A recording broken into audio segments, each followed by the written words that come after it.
Hi, welcome to మనం TV. మనం TV ఉన్నది మన కోసం. సో మహిళల్లో ఏ ఏజ్ల వాళ్ళు ఏ ఏజ్లో ఎలాంటి టెస్టులు చేయించుకోవాలి? సో పర్టికులర్గా మెచ్యూరిటీకి ముందు కొన్ని టెస్టులు ఉంటాయి, మెచ్యూరిటీ తర్వాత, పిల్లలకి ముందు, పిల్లల తర్వాత. సో ఇలాంటి స్టేజ్లో ఎలాంటి టెస్టులు చేయించుకుంటే మనకి ఫర్దర్గా హెల్త్ పాడైపోవడం కానీ, లేకపోతే వచ్చే వ్యాధులు సిమ్టమ్స్ మనం ముందుగా తెలుసుకోవడం కావచ్చు. సో ఇలాంటి వాటి గురించి మాట్లాడదాం. మనతో పాటు మనం టీవీ స్టూడియోకి వచ్చారు ఫిడికస్ హోమియోపతి డాక్టర్ తేజస్వి గారు. నమస్కారం అండి. నమస్తే అండి. అంటే పర్టికులర్గా ఏ ఆడవాళ్ళు ఎవరు ఎలాంటి టెస్టులు చేయించుకుంటే బాగుంటుంది, ఫర్దర్గా వాళ్ళ హెల్త్ మంచిగా ఉండటం కోసం?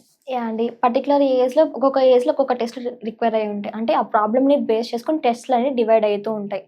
అంటే అప్పుడు లేట్ ఏజ్ వచ్చేసి టెస్ట్ అనేటివి ఎర్లీ ఏజ్లో అవసరం ఉండదు. ఐ మీన్ మెనార్కేకి ముందు కానీ, లేదంటే మెనార్కే టైంలో కానీ. అదే విధంగా కొన్ని మెనోపాజ్ టైంలో టెస్ట్ చేయాల్సి వస్తుంది, లేదంటే కొన్ని ప్రెగ్నెన్సీ టైంలో టెస్టింగ్స్ అనేవి ఉంటాయి. డిఫరెంట్గా డిపెండ్ అవుతూ ఉంటాయి వాళ్ళ కండిషన్ని, వాళ్ళ ప్రాబ్లమ్ని బేస్ చేసుకొని. చాలా మంది ఏం చేస్తుంటారు, ఆ ప్రాబ్లమ్స్ సివియర్గా అయిపోయినప్పుడు అప్పుడు టెస్ట్ చేయించుకుని అప్పుడు లాస్ట్ స్టేజ్ తెలుసుకుంటూ ఉంటారు. బట్ కొన్ని టెస్ట్ మనం ఎర్లీగా కూడా చేయించుకోవచ్చు. ఏ విధంగా అంటే ఏదైతే సైన్స్ కనిపిస్తుంటాయి, అబ్నార్మల్ సైన్స్ అంటాం కదా, ఆ అబ్నార్మల్ సైన్స్ కనిపించినప్పుడు వెంటనే టెస్ట్ చేయించుకోవచ్చు. డాక్టర్ కన్సల్ట్ అవసరం లేకపోయినా టెస్ట్ చేయించుకోవచ్చు. మెయిన్ గా ఫస్ట్ ఏజ్ పరంగా మాట్లాడుకుందాం. ఫస్ట్ మెనార్కే స్టేజ్ అంటాం, అంటే ఫస్ట్ పీరియడ్ స్టేజ్. ఈ టైంలో ఏముంటుంది, కొంతమందికి నార్మల్గా 30 to 40 years యావరేజ్గా మెనార్కే ఏజ్ అంటాం, అంటే ఫస్ట్ పీరియడ్ స్టార్ట్ అవ్వడం. కొంతమందికి ఏమవుతుంది, మోర్ దాన్ 16 years రావడం, లేదంటే 18 years పీరియడ్స్ రావడం, ఇలా స్టార్ట్ అవుతుంది.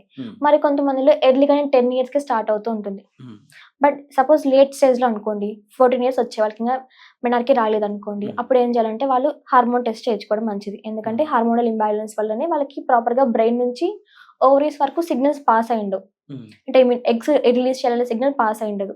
అందువల్లనే వాళ్ళకి ప్రాపర్గా ఎగ్స్ రిలీజ్ అవ్వకుండా ఆ సెకండరీ సెక్షువల్ క్యారెక్టర్స్ ఏవైతే ఉంటాయి కానీ, బ్రెస్ట్ డెవలప్మెంట్, లేదంటే గర్భాశయం డెవలప్మెంట్, ఇవన్నీ సరిగ్గా జరగకపోతూ ఉంటాయి.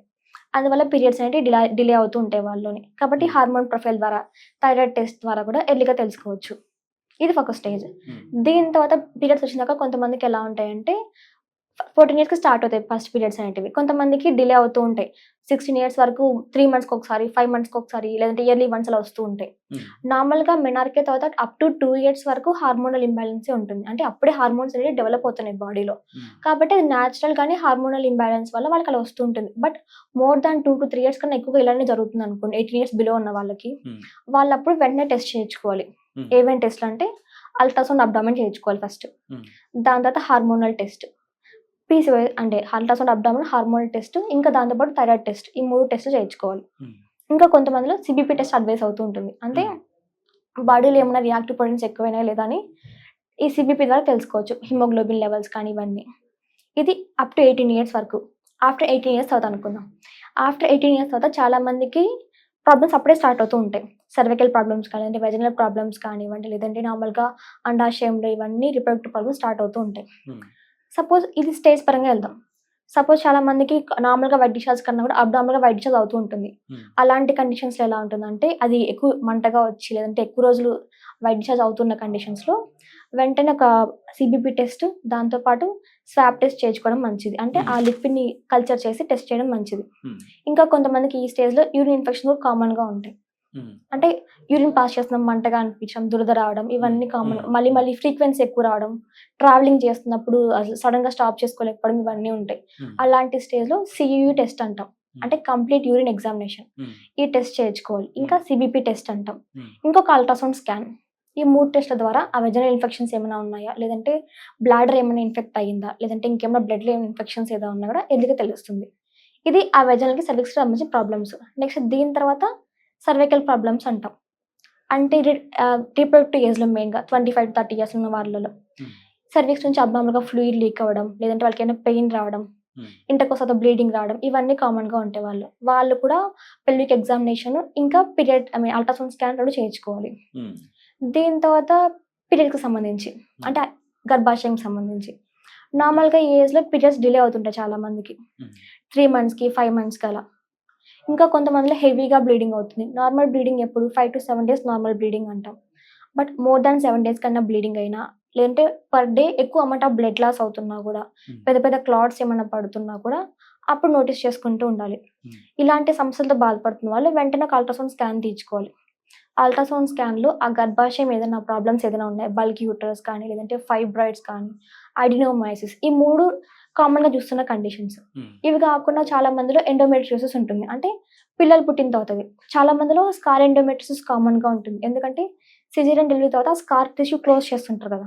ఆ టైంలో కొంచెం ఏమైనా గర్భాశయం లోపల ఆ స్కార్‌కి అతుక్కొని ఉంటుంది.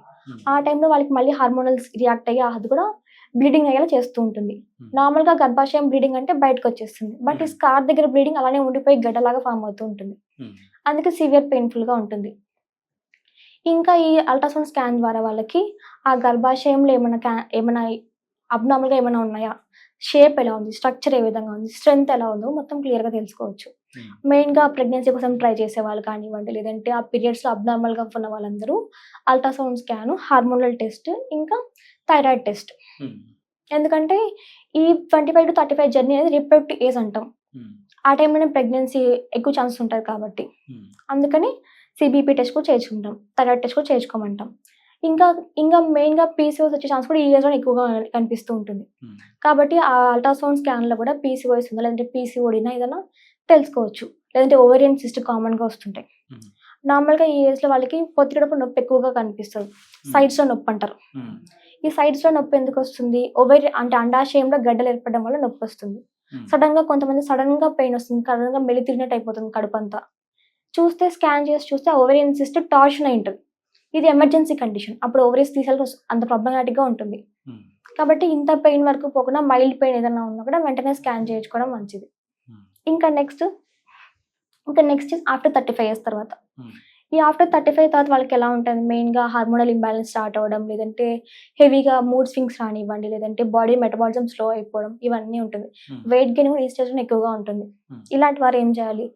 వాళ్ళకి పీరియడ్ సమస్యలు ఏదైనా ఉన్నాయా? లేదంటే యూరిన్‌లో పాస్ చేస్తున్నప్పుడు ఏమైనా మంటగా గాని, లేదంటే ఏమైనా ఎక్కువ వైట్ డిశ్చార్జ్ అవుతుందా? ఇవన్నీ రూల్ అవుట్ చేసుకుంటూ ఉండాలి. అంటే ప్రాబ్లమ్‌కి సంబంధించి ట్రీట్మెంట్ తీసుకుంటూ ఉండాలి. టెస్ట్‌లు అనేటివి.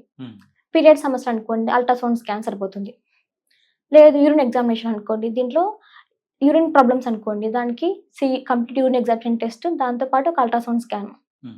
ఈ 2 ఇంపార్టెంట్ ఆ కండిషన్‌లో. దీని తర్వాత మెనోపాజల్ స్టేట్ అంటాం. అంటే 45 ఇయర్స్‌కి. యావరేజ్ ఇండియన్ ఉమెన్‌కి 45-55 ఇయర్స్‌లో మెనోపాజ్ అనేది స్టార్ట్ అవుతుంది. మెనోపాజ్ అంటే పీరియడ్స్ ఆగిపోయే స్టేజ్. ఈ స్టేజ్‌లో వాళ్ళు ఏమనుకుంటారు? పీరియడ్స్ ఆగిపోయినాయి కదా! ప్రాబ్లమ్ ఏముండదులే అనుకుంటారు. బట్ కొంతమందికి ఈ స్టేజ్‌లో కూడా అప్పుడే ఫైబ్రాయిడ్స్ రావడం, లేదంటే హెవీగా బ్లీడింగ్ అవుతుండడం, పెద్ద పెద్ద క్లాట్స్ పడడం ఇవన్నీ కామన్. ఇన్ఫెక్షన్స్ అనేవి కూడా ఈ స్టేజ్‌లో కామన్‌గా ఉంటాయి. ఇంకా ఈ స్టేజ్‌లో డయాబెటిస్ కూడా కామన్‌గా ఉంటుంది. డయాబెటిస్ అంటే వాళ్ళ బ్లడ్ షుగర్ లెవెల్స్ ఎక్కువైపోతూ ఉంటాయి. కాబట్టి ఈ స్టేజ్‌లో వాళ్ళకి ultrasound scan, CBP test, thyroid test, ఇంకా దాంతో పాటు బ్లడ్ షుగర్ లెవెల్స్, హెచ్బీఏవన్సీ టెస్ట్ కూడా చేయమని చెప్తాం. దాంతో పాటు పోస్ట్ పాండియల్ బ్లడ్ షుగర్, లేదంటే ఎఫ్బీఎస్ ఫాస్టింగ్ బ్లడ్ షుగర్ ఇవన్నీ టెస్ట్ చేయడం జరుగుతుంది. అంటే ఈ టెస్ట్‌లన్నీ ఎందుకు చేయమంటారు? ప్రతి ఒక్కరికి అన్ని టెస్ట్‌లు అవసరం ఉండదు. వాళ్ళ లక్షణాలు ఏంటివి? వాళ్ళ బాడీ రియాక్షన్ ఎలా ఉంది? నార్మల్ కన్నా లేదంటే అది నార్మల్ కండిషన్, అబ్నార్మల్ కండిషన్ అనేది తెలిసినప్పుడే టెస్ట్‌లు అడ్వైస్ చేయడం జరుగుతుంది. ఆ టెస్ట్‌ల పరంగా డిసీజ్ తెలిసినప్పుడే ట్రీట్మెంట్ అనేది స్టార్ట్ చేయడం జరుగుతుంది. వాళ్ళ ప్రాబ్లమ్ ఏంటిది? ఏ విధంగా ఉన్నారు? దాని ప్రకారమే ట్రీట్మెంట్ అనేది ఇస్తుంటాం. Thank you madam. చాలా బాగా చెప్పారు. సో ఇది తేజస్వి గారి అనాలిసిస్. మీరేమనుకుంటున్నారు? మీకేమన్నా ఇంకేమైనా టెస్టుల పరంగా డౌట్స్ ఉంటే మస్ట్‌గా కామెంట్ చేయండి. చూస్తూనే ఉండండి మన టీవీ.